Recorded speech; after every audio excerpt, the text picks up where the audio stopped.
नमस्कार मित्रमैत्रिणींनो, जर तुम्हाला आपल्या चॅनलवरच्या कथा आवडत असतील तर लाईक करत जात जा आणि चॅनलला सबस्क्राईब करून बाजूची घंटी दाबा आणि ऑलवर सेट करा, म्हणजे जेव्हा जेव्हा मी नवीन व्हिडिओ किंवा कोणतीही नवीन पोस्ट अपलोड करेन तेव्हा ती सगळ्यात आधी तुमच्यापर्यंत पोहोचेल।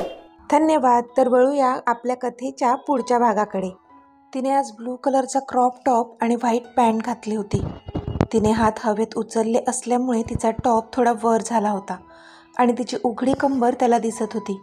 तो तसाच तिच्या जवळ गेला। ती पाठमोरी होती त्याला। त्याने तिच्या उघड्या पोटावर हात ठेवला आणि अलगद तिला स्वतःजवळ ओढलं आणि आता तिच्या मानेवर स्वतःचे ओठ टेकवले त्याने। येस, व्हेरी ब्युटिफुल, तो बोलला। पण त्याच्या ह्या कृतीने ती जमिनीवर होती कुठे? ती तर आकाश पाळण्यात फिरत होती, कारण एवढा मोठा गोळा आला होता तिच्या पोटात त्याच्या स्पर्शाने। आता पुढे, युवी, यू लाईक इट नो? त्याने पुन्हा तिच्या खांद्यावर ओठ टेकवले आणि बोलला तो। तशी ती पटकन त्याच्या बाजूने वळली। येस आधी, I like it so much. तिने त्याच्या गालावर तिचे दोन्ही हात ठेवले आणि बोलली ती। तसा हसला तो। And I like you. तो तिच्या डोळ्यात बघून बोलला तशी तिची नजर त्याच्या नजरेत अडकली। पावसाचे थेंब दोघांनाही भिजवत होते। आता दोघेही ओले चिंब झाले होते। तिचे हात त्याच्या गालावर तर त्याचे तिच्या कमरेवर होते। दोघेही एकमेकांना एकटक पाहत होते। त्याने तिच्या कमरेवर थोडा ताप दिला आणि तिला अजून स्वतःजवळ ओढलं। तशी ती अजूनच अस्वस्थ झाली। त्याची नजर तिच्या गुलाबी ओठांवर होती, पण ती मात्र पूर्णपणे शहारली होती त्याच्या स्पर्शाने। तो तिच्या ओठांवर झुकत होताच की तिने त्याला पटकन ढकलून दिलं आणि पळतच ती आत रूममध्ये गेली। त्यावर तो हसला आणि केसांमधून हात फिरवत तिच्या पाठी आत आला। ती आत येऊन तिचे वाढलेले श्वास कंट्रोल करत होती, पण जसं बाल्कनीचं दार उघडल्याचा आवाज आला ती पुन्हा अस्वस्थ झाली। बाहेर पडणारा पाऊस, वातावरणातला गारवा आणि त्याच्या स्पर्शाने शहारली होती ती, आणि आता भिजल्यामुळे तिच्या शरीराची थरथर होत होती। तिला थंडी वाजत होती। ती पाठमोरीच होती आणि स्वतःच्या चेहऱ्यावरच्या भावना लपवत होती। तो हळूहळू तिच्या जवळ येत होता, तसतसे तिच्या हृदयाचे ठोके जलद गतीने वाढत होते। आता तो तिच्या एकदम जवळ येऊन उभा होता। तसे तिने स्वतःचे डोळे बंद केले, पण त्याने मात्र मागून तिच्या पाठीवर टॉवेल पांघरला। तसे तिने तिचे डोळे आश्चर्याने उघडले आणि वळून त्याच्याकडे पाहू लागली। पुढे वॉशरूम आहे, जाऊन गरम पाण्याचा शॉवर घे, बरं वाटेल तुला, तो तिच्या गालावर टॅप करत बोलला। तशी ती त्याच्याकडे पाहतच राहिली। म्हणजे तिला तर वाटलं होतं की तो येऊन काहीतरी शरारत करेल, पण त्याने तिचं कुडकुडणं नोटीस केलं होतं। तिने काहीच सांगितलं नव्हतं तरी त्याला कळलं होतं की तिला आता गरम पाण्याच्या शॉवरची गरज होती। मग ती तिथून पुढे गेली, पण पुन्हा त्याच्याकडे पाहू लागली। त्याला कळलं तिला काय म्हणायचंय। युवी, टेबलवर बॉक्स आहे, तो आत घेऊन जा, तो हसून बोलला, पण ती मात्र त्याच्याकडे पाहतच राहिली।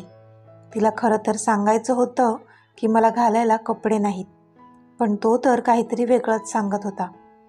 आधी, अरे पण माझे कपडे, ती काही बोलतच होती तोच त्याने पुन्हा तिला अडवलं आणि तो बॉक्स तिच्या हातात देऊन सरळ तिला वॉशरूमच्या आत ढकललं। आधी, ती चिडून बोलली, पण त्याने दार लावून घेतलं होतं बाहेरून। ती मात्र त्रासिक चेहरा करून त्या वॉशरूममध्ये शिरली। तिचे कपडे पूर्ण ओले झाले होते आणि त्यामुळे ती आधीच वैतागली होती, कारण आता घालायला तिच्याकडे कपडे नव्हते आणि म्हणूनच त्याच्यावर चिडली होती ती। पण जसं तिने आत पाहिलं तर ते खूप मोठं वॉशरूम होतं। एका बाजूला बाथरूम, तिथेच मोठा बाथटब होता आणि बाजूला एक काचेचं पार्टिशन होतं आणि त्या पलीकडे चेंजिंग रूम। चेंजिंग रूममध्ये तिच्यासाठी टॉवेल आणि बाकीचे कपडे पण ठेवले होते। तशी तिच्या चेहऱ्यावर स्माईल आली। हा आधी पण ना, आधी काही सांगत नाही आणि मग उगाच माझी चिडचिड होते, ती गालात हसत स्वतःशीच बोलली। पण मग तिने तो हातातला बॉक्स पाहिला आणि पुन्हा तिच्या चेहऱ्यावर स्माईल आली। काय असेल ह्यामध्ये, ती विचार करू लागली आणि तिने क्षणाचा विलंब न लावता त्या बॉक्सचं रॅपर काढलं आणि तो बॉक्स ओपन केला. आता त्या बॉक्समधलं गिफ्ट पाहून पुन्हा तिचे ओठ रुंदावले. त्यामध्ये एक लॉंग पिंक कलरचा वन पीस होता. त्याचबरोबर मॅचिंग ज्वेलरी पण होती. Wow, what a beautiful dress. ती तर प्रेमातच पडली त्या ड्रेसच्या. आय लव्ह यू माय सडू, ती थोडं मोठ्यानेच बोलली आणि मग त्या शॉवरखाली गेली. तिने गरम पाण्याचा शॉवर घेतला तेव्हा आत्ता कुठे तिला बरं वाटू लागलं. तिची थंडी उडाली. मग तिने स्वतःचं आवरलं. तो ड्रेस घातला आणि रेडी होऊन बाहेर आली.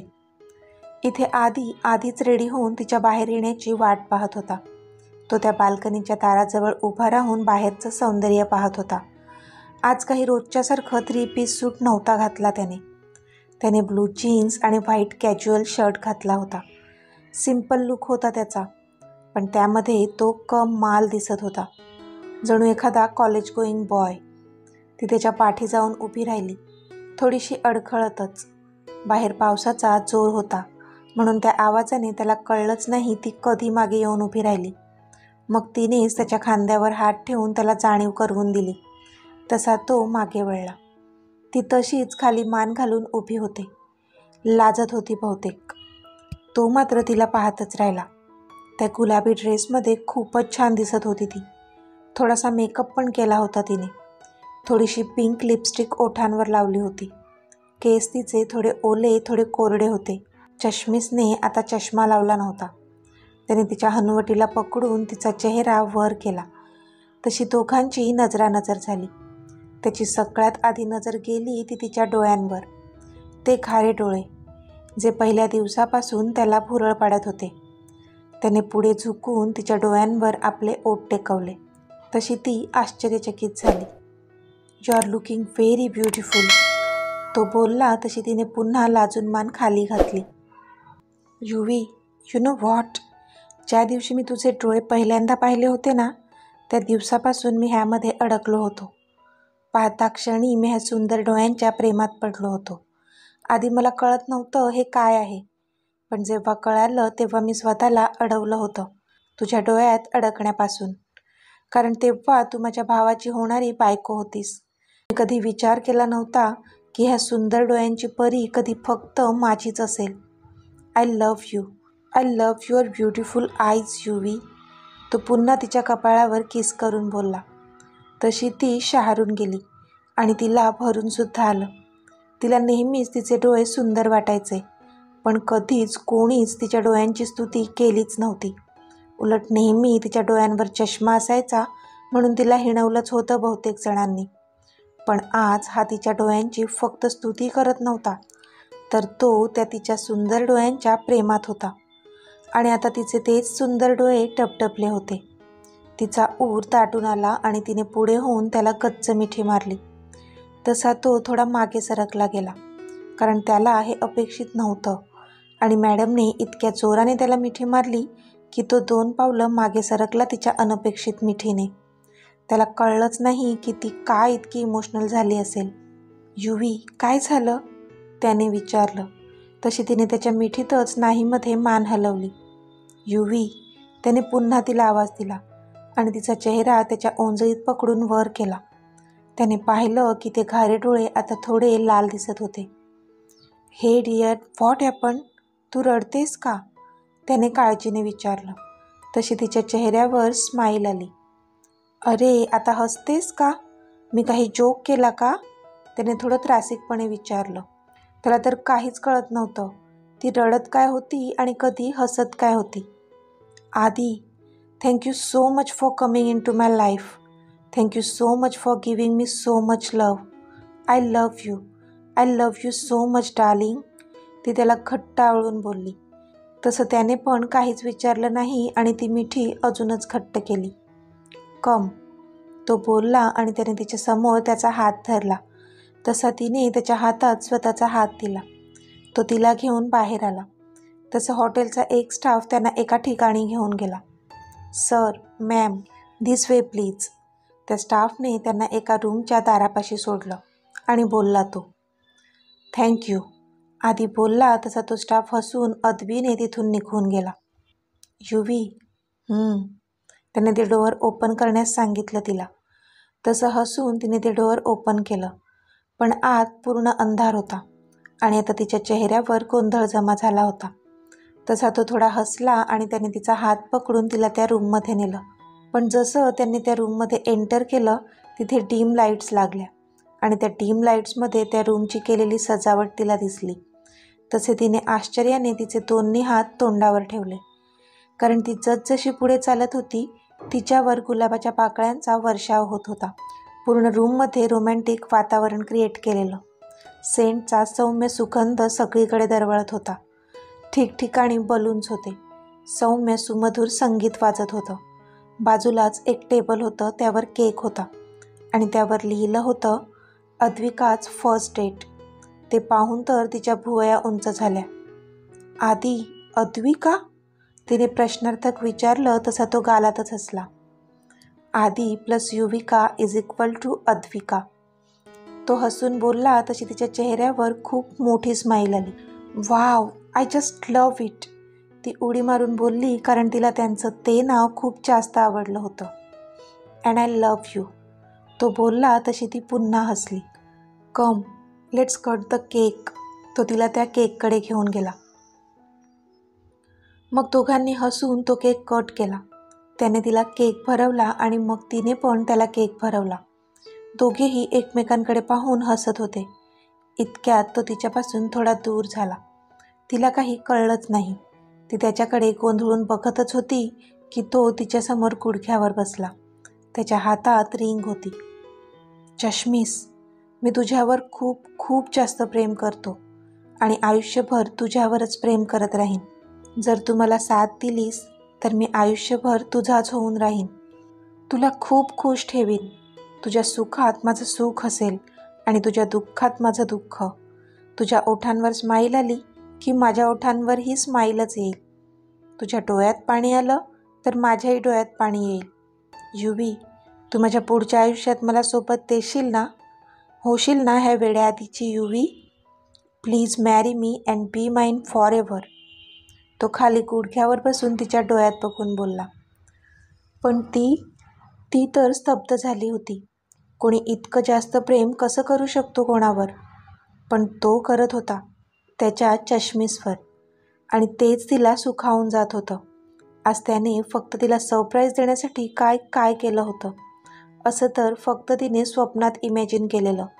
पण हे कधी असं खरं पण होईल असं नव्हतं वाटलं तिला. पण त्याने मात्र ते खरं करून दाखवलं होतं. हो, तोच होता तिच्या स्वप्नातला राजकुमार.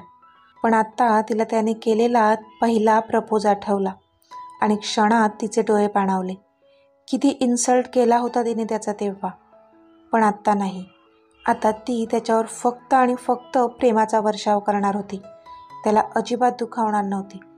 ती त्याच्या जवळ गेली आणि तिने त्याला उठवलं. Aadi, I would love to spend my whole life with you. I am yours, only yours my love. I love you so much. ती बोलली आणि तिने हलकेच त्याच्या ओठांवर ओठ टेकवले. तशी एक क्यूटवाली स्माईल त्याच्या चेहऱ्यावर आली. आय लव्ह यू टू माय स्वीटी. तो पण बोलला आणि त्याने तिचा हात हातात घेऊन तिच्या फिंगर रिंगमध्ये ती ब्लू डायमंड असलेली प्रेशियस रिंग घातली आणि त्यावर किस केला. पण ती मात्र भरल्या डोळ्यांनी ती रिंग पाहतच राहिली, कारण ही तीच रिंग होती जी त्याने तिला पहिल्यांदा प्रपोज केला होता तेव्हा घेतली होती. तीच रिंग त्याने जपून ठेवली होती आणि आज तिच्या बोटात हक्काने घातली होती. तिने त्याला कच्च मिठी मारली. पण इतक्यात म्युझिक सुरू झालं. तसं त्याने तिला हसून पाहिलं आणि तिच्यासमोर स्वतःचा हात धरला. तसा तिने पण त्याच्या हातात हात दिला आणि त्याच्या छातीवर डोकं ठेवून ती आनंदाने डान्स करू लागली. तिला तर आज हवेत उडत असल्याची फिलिंग येत होती. तिने जे जे स्वप्नात पाहिलं होतं त्याने तसंच, किंबहुना त्याच्याहून जास्त भारी सरप्राईज तिला दिलं होतं. आपल्यासारख्या ॲव्हरेज मुलीसाठी कोण एवढं करेल? असा कोणीच स्वप्नातला राजकुमार वगैरे नसतो. ह्या सगळ्या परीकथा आहेत. असा काहीसा विचार करणारी ती आज मात्र त्याने तिला इतकं स्पेशल फील करून दिल्यामुळे भारावून गेली होती. तिला आता कसं एक्सप्रेस व्हावं ते देखील कळत नव्हतं. म्हणून ती त्याच्या छातीवर डोकं ठेवून त्याच्या हार्टबीट्स ऐकत होती. ज्या तिच्या जवळ असण्याने आता थोड्या फास्ट झाल्या होत्या. खरंच खराखुरा राजकुमार होता तो तिच्या आयुष्यात आलेला, तिचा ॲडी द प्रिन्स. युवी, त्याने तिला आवाज दिला. तिने हुंकार भरला. जेवायचं? त्याने विचारलं. तसं तिने त्याच्या छातीवरून डोकं बाजूला केलं. तिने पुन्हा हुंकार भरला.